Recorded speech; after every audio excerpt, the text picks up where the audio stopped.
The alarm clock rang at 5:30 in the morning. Pete Johnson rolled over in his small bed and turned it off. He rubbed his eyes and sat up slowly. His back hurt a little from yesterday's work. Pete was 45 years old and worked as a janitor at Lincoln Elementary School. He had been doing this job for 2 years now. Pete got up and walked to his tiny kitchen. He made coffee and toast for breakfast. He ate quietly while looking out the window. The sun was just starting to come up. Pete lived alone in a small apartment near the school.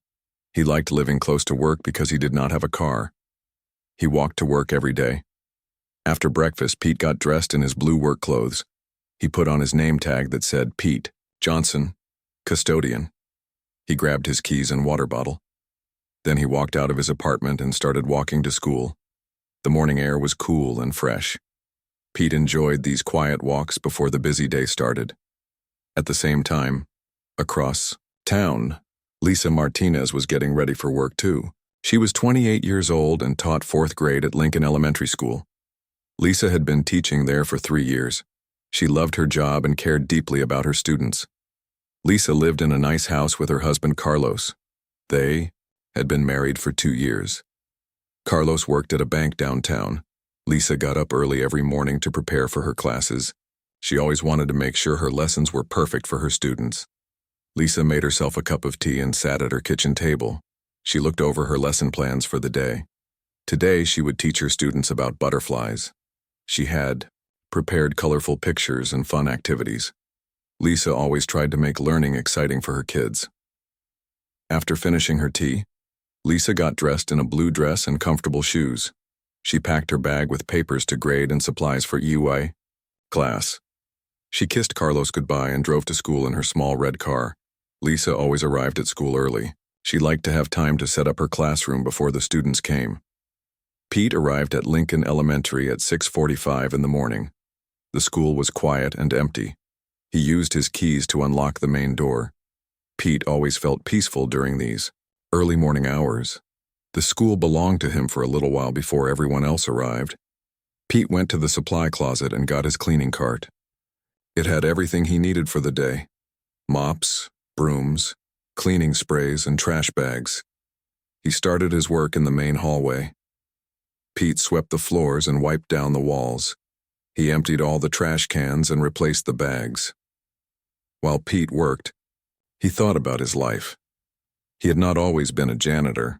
Years ago, he had made some bad choices and lost other jobs. But now he was doing better.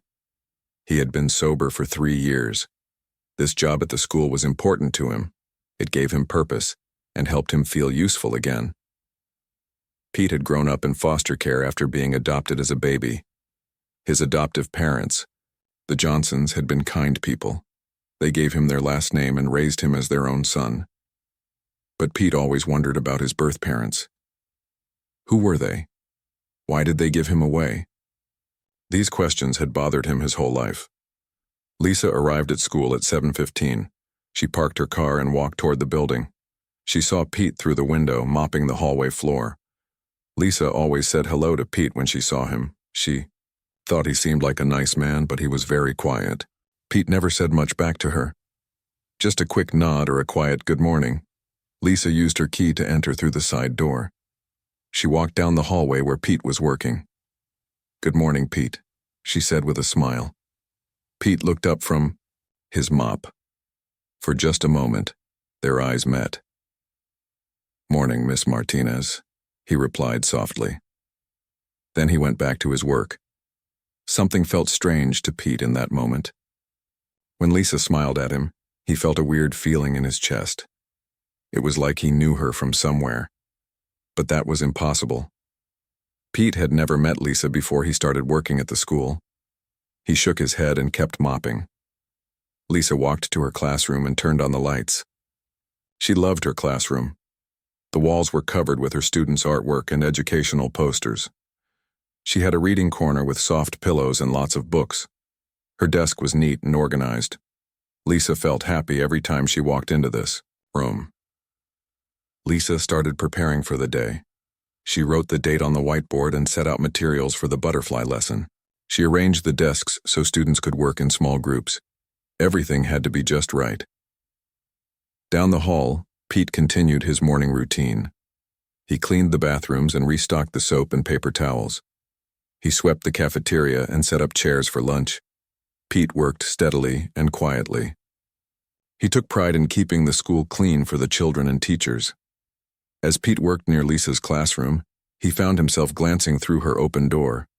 He watched her arranging papers and decorating a bulletin board. There was something about the way she moved that seemed familiar. Pete could not explain why, but he felt drawn to watch her. Lisa noticed Pete walking by her door several times. She thought it was nice that he worked so hard to keep their school clean. She had heard from other teachers that Pete was reliable and did good work. Lisa always tried to be friendly to everyone at school. At 8 other teachers started arriving. The school began to wake up. Pete finished his morning cleaning and went to check on the playground equipment. Lisa welcomed her teaching partner and they talked about their plans for the day. Neither Pete nor Lisa knew that their lives were about to change forever. They had no idea that they shared a connection deeper than just working in the same building. In just a few hours, everything they thought they knew about their lives would be turned upside down. The morning continued like any other day at Lincoln Elementary School. Students would arrive soon and the hallways would fill with laughter and chatter. Pete would continue his quiet work and Lisa would teach her lessons with enthusiasm. But fate was already working behind the scenes, preparing to reveal a truth that would shock everyone. By 8:30 in the morning, Lincoln Elementary School was full of life. Children ran through the hallways laughing and talking with their friends. Teachers stood by their classroom doors, greeting students with warm smiles. The quiet peace of the early morning was gone, replaced by the happy noise of a school day beginning. Lisa Martinez stood outside her classroom door, welcoming her fourth-grade students. "Good morning, Emma. Hi there, Jake. Come on in, everyone," she called out cheerfully. Her students loved her because she always seemed excited to see them. Lisa had 23 students in her class this year, and she knew each one by name. Pete Johnson was now working in a different part of the school. He pushed his cleaning cart down the hallway, staying out of the way as children hurried to their classrooms.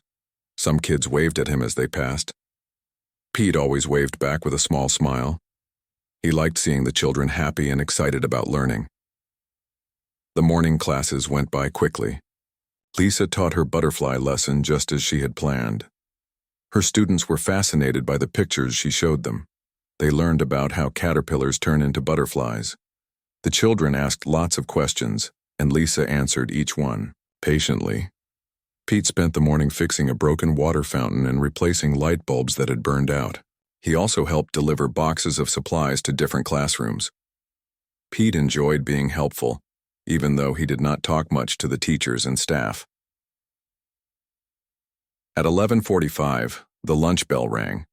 Students put away their books and lined up to go to the cafeteria. Teachers walked their classes down the hallway, reminding children to walk quietly and keep their hands to themselves. The school filled with the sound of footsteps and excited chatter about lunch. Lisa walked her students to the cafeteria and made sure they all got their lunch trays safely.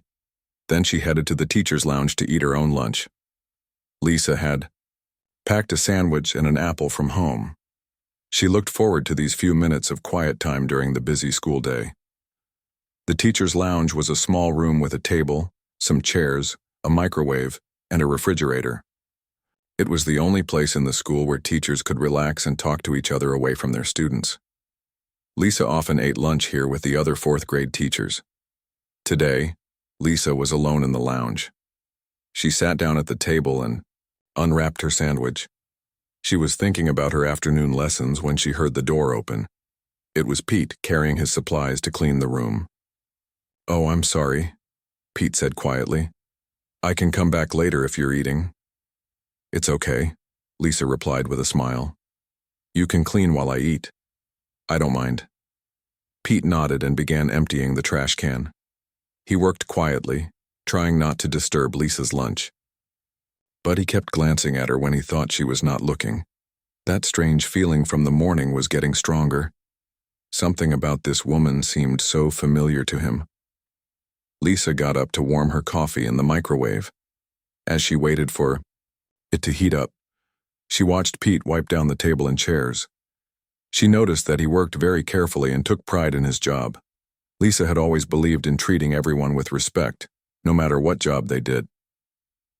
When the microwave beeped, Lisa took out her coffee cup. As she turned around to go back to her seat, she bumped right into Pete. They were standing very close to each other, face to face. For a moment, neither of them moved. Lisa looked up into Pete's eyes. They were brown eyes, kind but sad.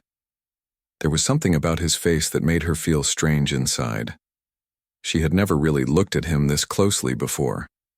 Pete stared, down at Lisa. His heart started beating faster.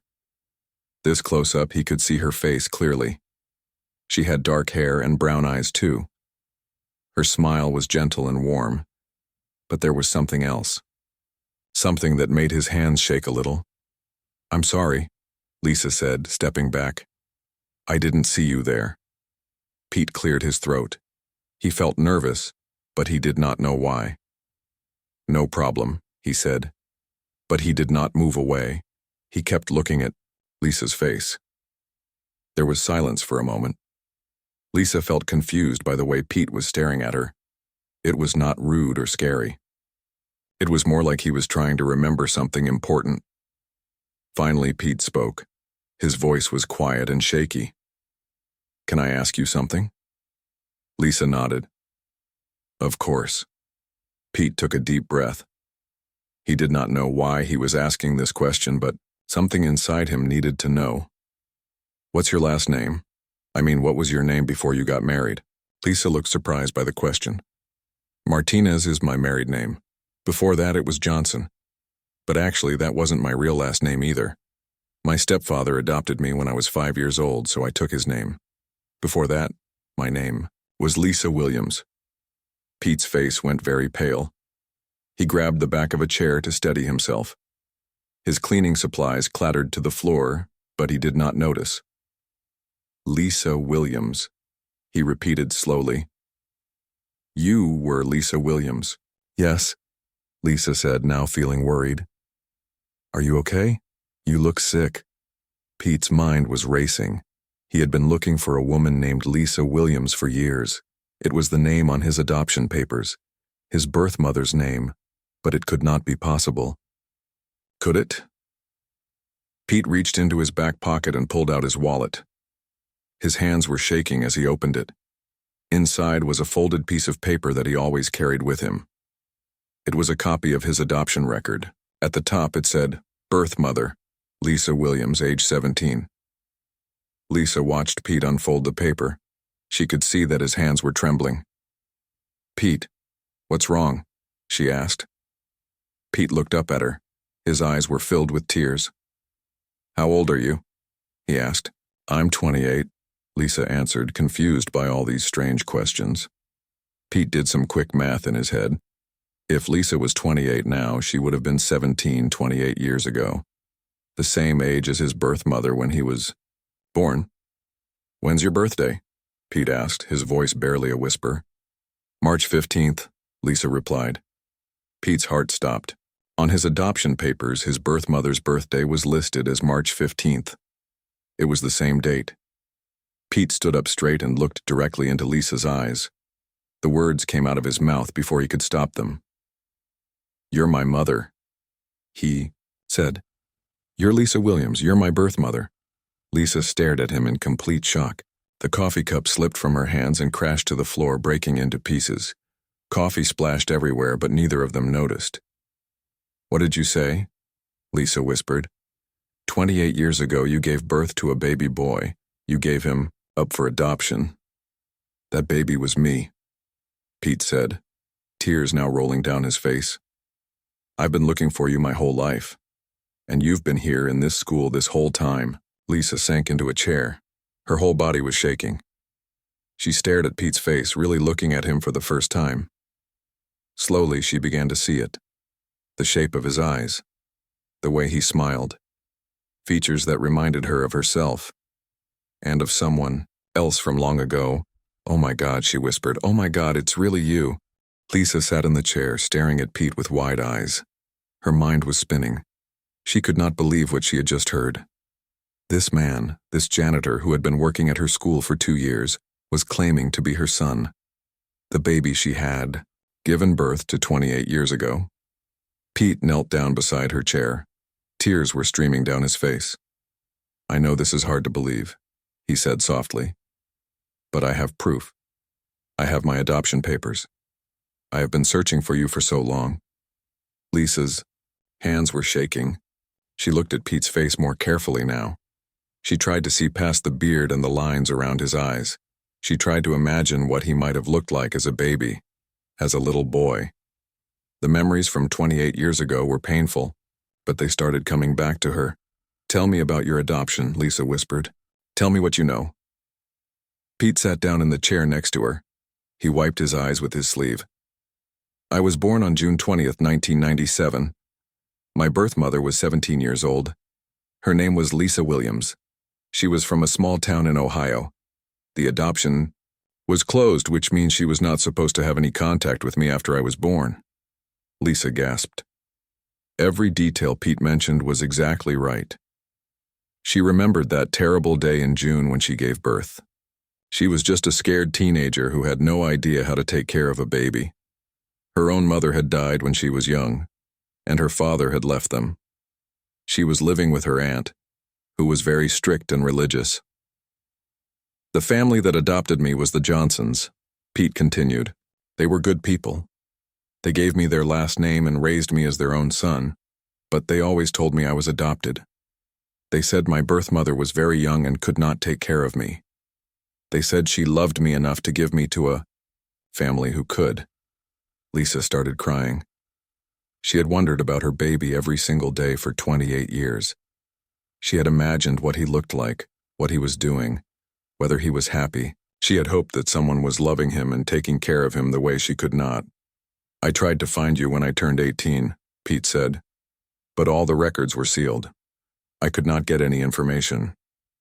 Then a few years ago, the laws changed.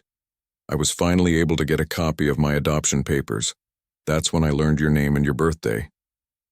Pete pulled out the folded paper from his wallet again. He handed it to Lisa with shaking hands.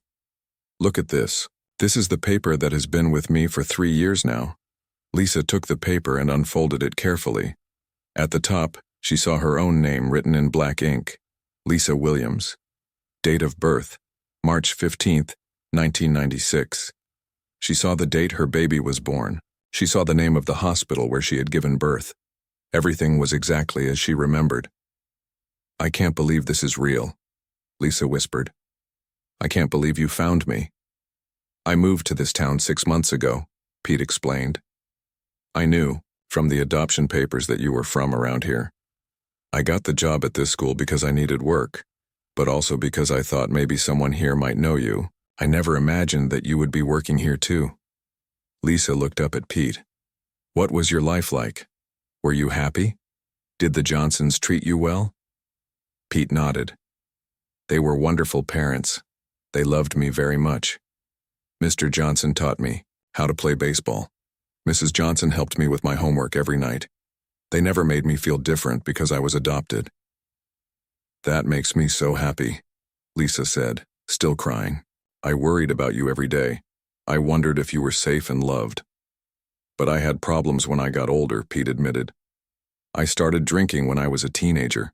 I think I was angry about being adopted, even though the Johnsons did nothing wrong. I made a lot of bad choices. I lost jobs. I hurt people who cared about me." Lisa's heart broke hearing this. "Oh, Pete, I'm so sorry." "It's not your fault," Pete said quickly. "You were just a kid yourself. You did what you thought was best for me, and you were right. The Johnsons gave me a good home. My problems were my own fault." "But you're better now?" Lisa asked hopefully. "Yes," Pete said with a small smile. "I've been sober for 3 years. I go to meetings every week. This job at the school has been good for me. It gives me purpose. And now I know why I felt so drawn to work here." Lisa stood up and walked to the window. She looked out at the playground where children were playing during lunch recess. "I was so young when I had you," she said. "I was 17 and scared. My aunt told me I had to give you up. She said I would ruin both our lives if I tried to keep you.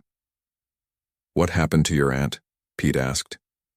She died about 10 years ago, Lisa replied. After high school, I moved away from her house. I went to college and became a teacher.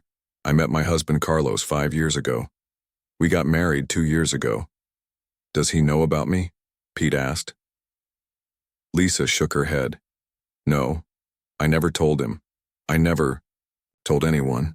It was too painful to talk about. I thought about you every day, but I tried to push the memories away. Pete stood up and walked over to stand next to Lisa at the window. I used to imagine what you look like, he said. I used to wonder if you ever thought about me. I thought about you all the time, Lisa said. Every year on your birthday, I would wonder what you were doing. I would imagine you blowing out candles on a cake. I would wonder if you were happy. They stood together in silence for a moment, watching the children play outside. Lisa wiped her eyes and looked at Pete again. You have my eyes, she said softly. And your smile reminds me of my father. What was he like? Pete asked.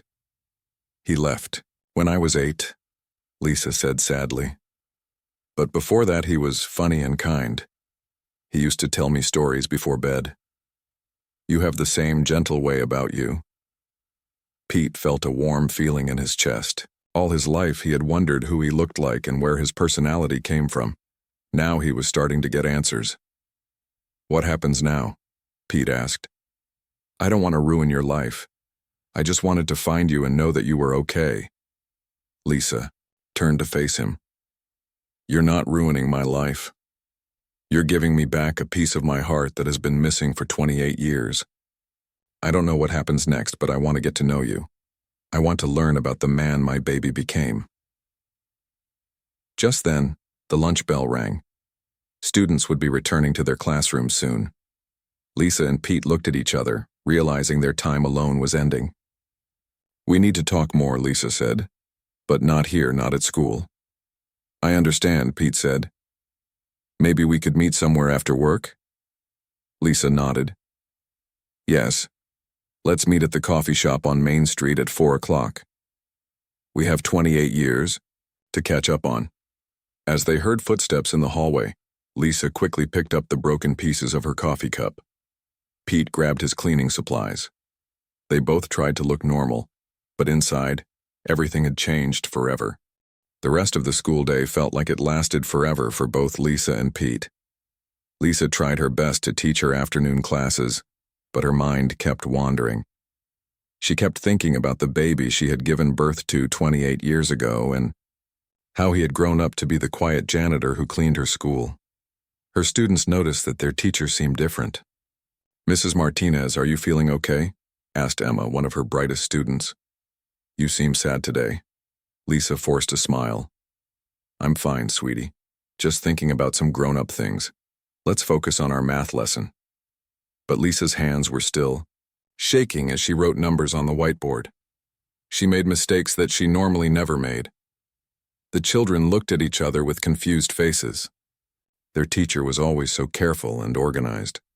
Meanwhile, Pete was having an even harder time concentrating on his work. He kept dropping things and forgetting what he was supposed to do next. When he was supposed to be mopping the gym floor, he found himself just standing there staring at nothing. The other schoolworkers started to notice something was wrong. Hey Pete, you okay? Asked Danny, the maintenance supervisor. You seem really distracted today. I'm fine, Pete mumbled. Just tired, I guess. But Pete was not tired. His mind was racing with a million thoughts and feelings. For years he had dreamed about finding his birth mother. He had imagined what she would look like, what she would say, how she would react. But he had never imagined this. He had never thought she would be someone he already knew. When the final school bell rang at 3:15, Lisa felt both relief and nervousness. She was glad the school day was over, but now she had to face the biggest conversation of her life. She packed up her things slowly, trying to calm her nerves. Lisa drove to the coffee shop on Main Street. It was a small, cozy place called Annie's Cafe, where she sometimes went on weekends with her husband Carlos. Today she sat in a corner booth and ordered a cup of tea. Her hands were still shaking too much for coffee. Pete arrived at the coffee shop 10 minutes later. He had walked there from school because he did not have a car. When he saw Lisa sitting in the corner, his heart started beating fast again. This was really happening. This was not a dream. Pete ordered a black coffee and sat down across from Lisa. For a moment, neither of them spoke. They just looked at each other, still trying to believe that this was real. "I've been thinking all afternoon," Lisa finally said. "I keep wondering if this is really happening or if I'm going crazy." "I know what you mean," Pete replied. "I've been looking for you for so long. I never expected to find you like this." Lisa reached across the table and touched Pete's hand. "Tell me more about your life. Tell me about growing up with the Johnsons." Pete's face softened when he talked about his adoptive parents. "They were the best people I ever knew. Mr. Johnson worked at a factory, and Mrs. Johnson was a nurse. They tried for years to have their own children, but they couldn't. When they adopted me, they said I was the answer to their prayers." "That makes me so happy," Lisa said. "I always hoped you would end up with people who would love you." "They did love me," Pete continued.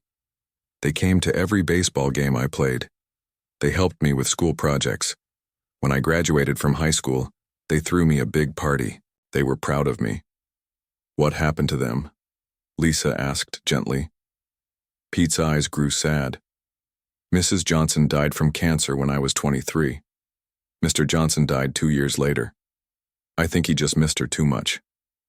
That's when I really started, drinking heavily. I felt so alone." Lisa squeezed Pete's hand. "I'm so sorry. They sound like wonderful people." "They were," Pete said. "I wish they could have met you. I think they would have liked you." Lisa smiled through her tears. "I would have liked to thank them for taking such good care of you." They sat in comfortable silence for a moment, drinking their beverages and processing their emotions. "Can I ask you something?" Pete said. "What was it like when I was born? Do you remember anything about that day?" Lisa took a deep breath. This was the hardest part of her story to tell. "It was the most difficult day of my life," she began. "I was so young and scared. I had been hiding my pregnancy from most people. My aunt was the only one who knew, and she was not happy about it." "Where was my father?" Pete asked quietly. Lisa looked down at her hands. "He was a boy from my high school. When I told him I was pregnant, he said it wasn't his problem. His family moved away that summer and I never saw him again." Pete felt angry hearing this, but he tried not to show it. "That must have been so hard for you." "It was," Lisa continued. "I was all alone. My aunt drove me to the hospital when I went into labor. The social worker was there with the adoption papers already filled out. They told me it would be better if I didn't hold you or see you. They said it would make it easier to let you go." "But, did you see me?" Pete asked hopefully. Lisa nodded, tears flowing down her cheeks. "Yes. I insisted on holding you for just a few minutes. You were so tiny and perfect. You had a little bit of dark hair and the most beautiful brown eyes. You looked right at me, and I felt like you knew I was your mother." Pete was crying now too. "What did you think about in that moment?" "I told you that I loved you," Lisa whispered. "I told you that I was sorry I couldn't keep you, but that I wanted you to have a better life than I could give you. I promised you that I would never forget you and that I would love you forever." They both sat quietly, overwhelmed by the emotion of this conversation. "I'm glad you held me," Pete said finally. "I'm glad you got to say goodbye properly." "I never really said goodbye," Lisa replied. "Part of my heart went with you that day. I've thought about you every single day since then." Pete reached into his wallet and pulled out a small, worn photograph. "The Johnsons gave me this when I turned 18. It's the only picture I have from when I was a baby." Lisa took the photograph with trembling hands. It showed a tiny baby in a blue blanket sleeping peacefully. "Oh my God," she whispered. "You were so beautiful." "The social worker took this picture right after I was born," Pete explained. "The Johnsons said she thought you might want to have it someday, even though it was against the rules." Lisa held the photograph close to her heart. This is the most precious thing I've ever seen. Thank you for showing me." They talked for another hour, sharing stories and filling in the gaps of their separate lives. Lisa told Pete about becoming a teacher and meeting her husband, Carlos. Pete told Lisa about his struggles with alcohol and how he had finally gotten sober. As the sun began to set outside the coffee shop window, Lisa looked at her watch. "I should get home soon. Carlos will be wondering where I am." "Are you going to tell him about me?" Pete asked nervously. Lisa thought for a moment. "Yes, I think I have to. This is too big to keep secret, but I'm scared about how he'll react." "I understand," Pete said. "This is going to change everything for both of us." Lisa stood up and gave Pete a long hug. It was the first time she had hugged her son since the day he was born. "I'm so proud of the man you became," she whispered in his ear. "The Johnsons did a wonderful job raising you." "Thank you," Pete whispered back. "Thank you for giving me life and thank you for giving me to them." As they prepared to leave the coffee shop, Lisa and Pete both knew that their lives would never be the same.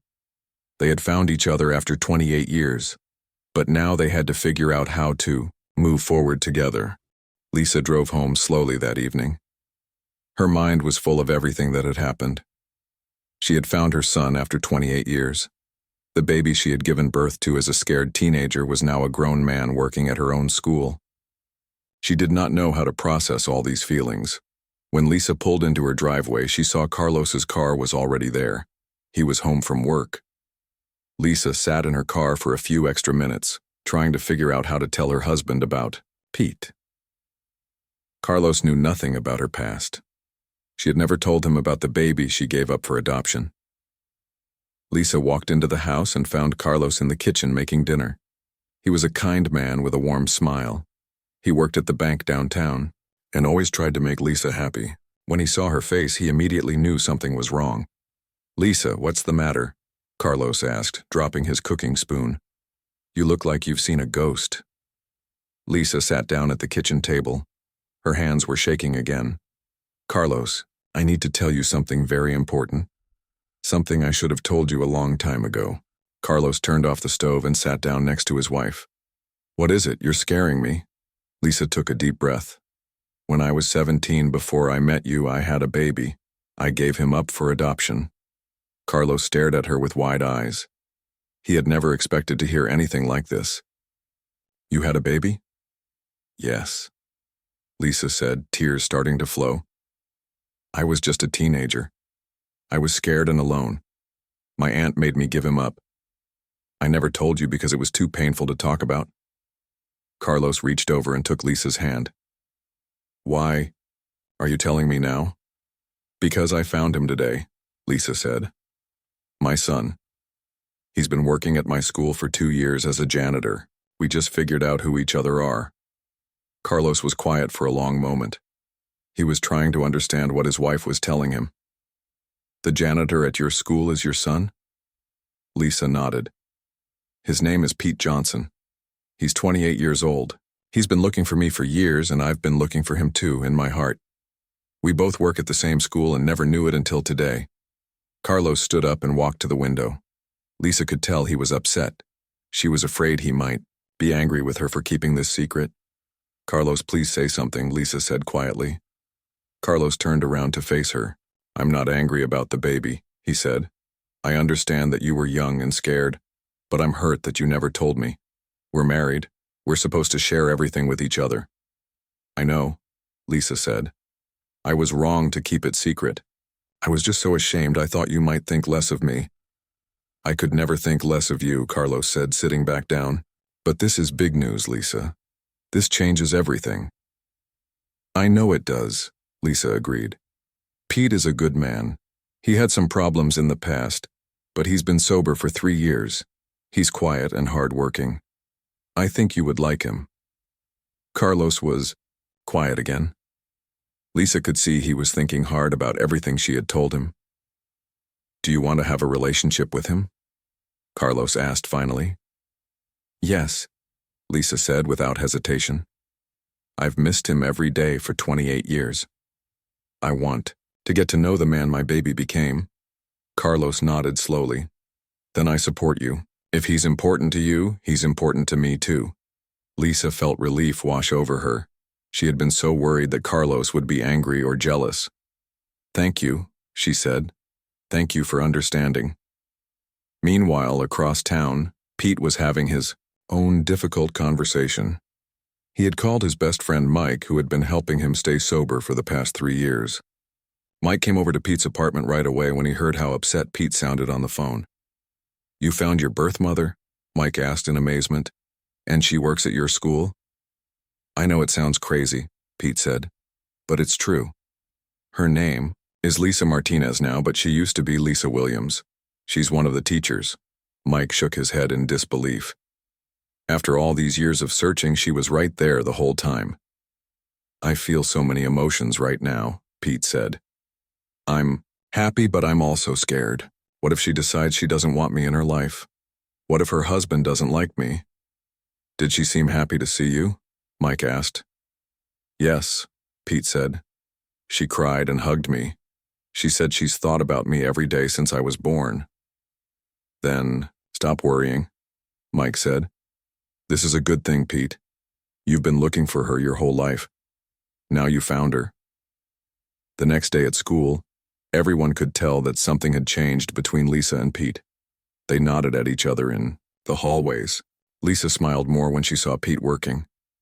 Pete seemed happier and less lonely than before, but other people at the school started to notice too. Some of the teachers began talking about how friendly Lisa and Pete had become.